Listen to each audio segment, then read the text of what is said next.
Është shtyrë seanca kryesore për lëndë për keqpërdorime të dyshuara në SHA Llotaria Shtetërore. Kundër të akuzuarit është edhe ish zëvendëskryeministri Artan Grubi dhe 7 persona të tjerë.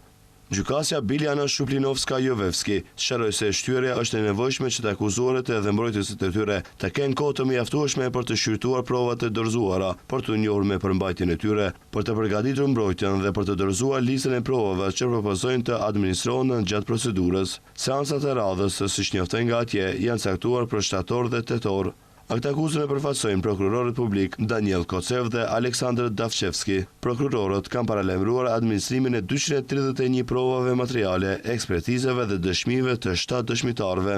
Së bashku me grupin, në këtë rast janë gjithsej 8 akuzuar. I akuzuar i parë është ish drejtori i përgjithshëm i Lotarisë Shtetërore, Përparim Bajrami, i cili është në arati dhe ndaj tij gjyqi zhvillohet në mungesë. Të gjithë të tjerët janë të pranishëm dhe sot u paraqitën në sallën e gjyqit. Mes tyre janë ish sekretari i përgjithshëm i qeverisë Metodi Adimovski, si dhe 5 anëtar të bordit mbikëqyrës të Llotarisë Shtetërore.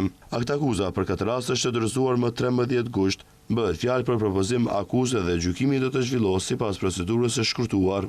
Kujtojmë se Prokuroria Themelore Publike Shkup më 13 gusht 2026 ka ngritur aktakuzë kundër gjithsej 8 personave si bashkëkryes të veprës penale, keqpërdorim i pozitës dhe autorizimit të zyrtar, nga neni 353 paragrafi 5 në lidhje me paragrafin 4 dhe paragrafin 1 të kodit penal, për çka parashihet dënim me burg prej më së shumti 5 vitesh. Të akuzuarit dyshon se gjatë viteve 2023 dhe 2024 bashkërisht kanë marrë veprime me të cilat i kanë tejkaluar kufit e autorizimeve dhe detyrave të veta të posaçme me qëllim që të dëmtojnë në Llotarinë Shtetërore në vlerë të 8.2 milion euro.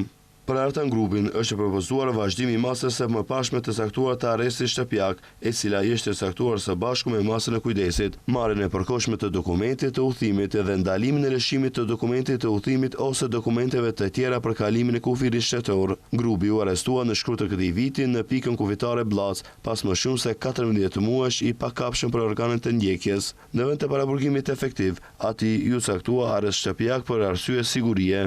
Prokurori publik kompetent ka propozuar që edhe për të akuzuarit e tjerë të caktohet masa kujdesi, detyrimi për të paraqitur periodikisht në gjykat, marrja e përkohshme dokumentit të udhëtimit ose dokumenteve të tjera për kalimin kufitar shtetëror, si dhe ndalimi i afrimit ose vendosjes, përkatësisht mbajtjes së kontakteve apo lidhje me persona të caktuar.